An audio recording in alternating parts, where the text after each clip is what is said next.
teman-teman, perkenalkan kami Nini, Henny, Niken. Pada video kali ini kami akan membahas mengenai peninggalan dari kerajaan Samudra Pasai, terutama peninggalan bersejarah yang masih kita bisa temui hingga sekarang.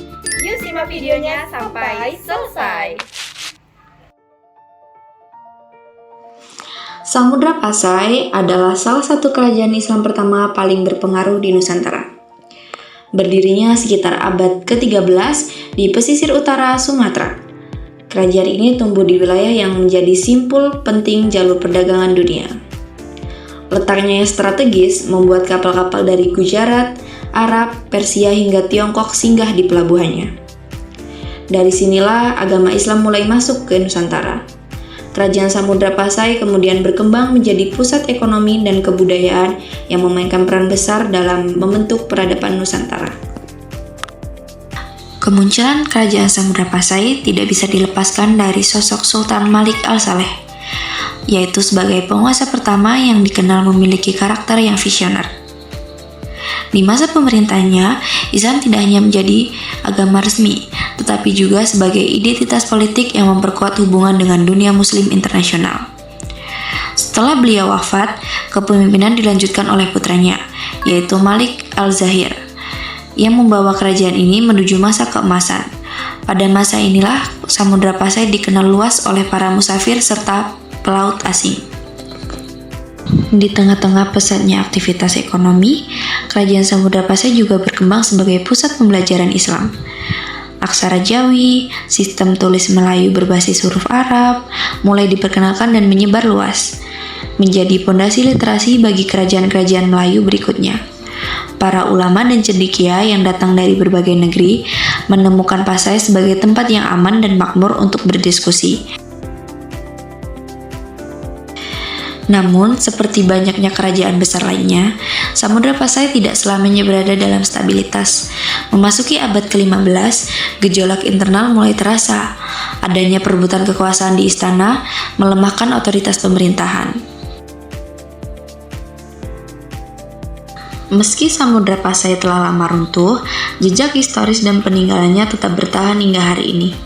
Menjadi bukti nyata bahwa kerajaan ini pernah memainkan peran besar dalam membentuk sejarah Nusantara.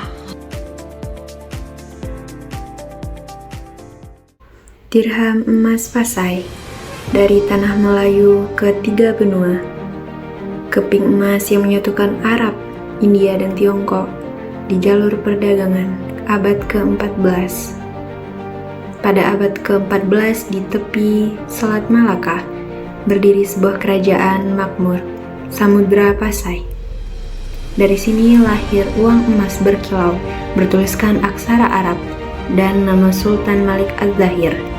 Dirham emas Pasai beratnya hanya setengah gram, tapi nilainya mampu melintasi lautan dan menembus 3 benua. Pada masa itu, pelabuhan Pasai adalah pelabuhan yang maju. Dalam catatan perjalanan Ibnu Battuta, pelabuhan ini merupakan pusat perdagangan ramai dengan standar pemerintahan Syafi'i yang tegak, tempat kapal-kapal Arab dan India dan Tiongkok berlabuh, sekaligus pelabuhan akhir dari al-Islam di timur.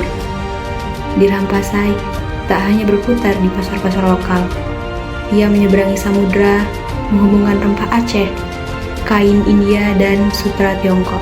Hari ini dirham Pasai tersimpan di museum. Diam namun bercerita bahwa tanah Melayu pernah menjadi poros emas perdagangan dunia. Selanjutnya ada lonceng Cakra Dunia. Lonceng ini adalah hadiah persahabatan dari Laksamana Cheng Ho dari Tiongkok kepada Kesultanan Samudra Pasai pada tahun 1414 Masehi. Dipindahkan ke Aceh setelah Kesultanan Aceh menaklukkan Samudra Pasai. Lonceng ini dibawa ke Kutaraja atau Bandar Aceh dan disimpan di kompleks Istana Darul Dunia. Digunakan sebagai alat perang pada masa Sultan Iskandar Muda, yang pada saat itu digunakan sebagai pemberi aba-aba dalam penyerbuan laut. Lonceng ini kemudian digantung di Masjid Raya Baitur Rahman yang pada saat itu digunakan untuk memanggil orang sholat serta menandakan waktu berbuka puasa. Lalu kemudian lonceng ini dipindahkan oleh pihak Belanda ke Museum Aceh pada tahun 1915. Selanjutnya adalah makam dari Sultan Malik As-Saleh.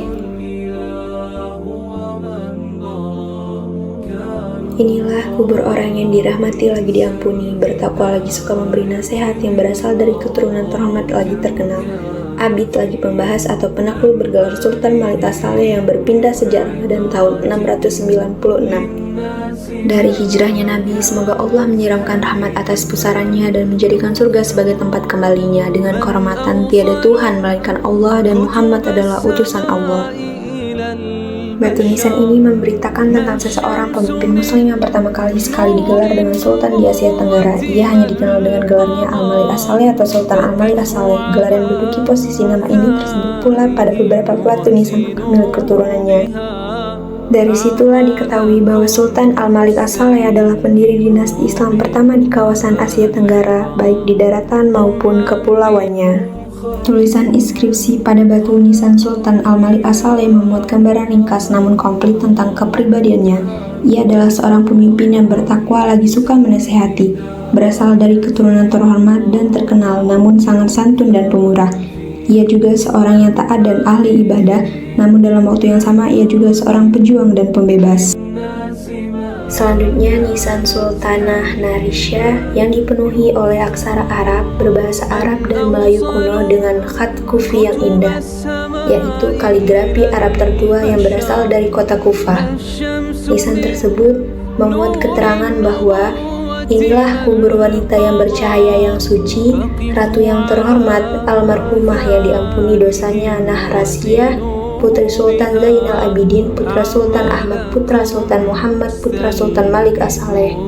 Kepada mereka itu dicurahkan rahmat dan diampunkan dosanya. Maka dengan rahmat Allah pada hari Senin 17 Zulhijjah 831 Hijriah atau 1428. Selain itu dituliskan ayat kursi, surah Yasin, kalimat syahadat, penggalan surah Ali Imran ayat 18-19, dan surah Al-Baqarah ayat 285-286. Selanjutnya adalah stempel Kerajaan Samudra Pasai.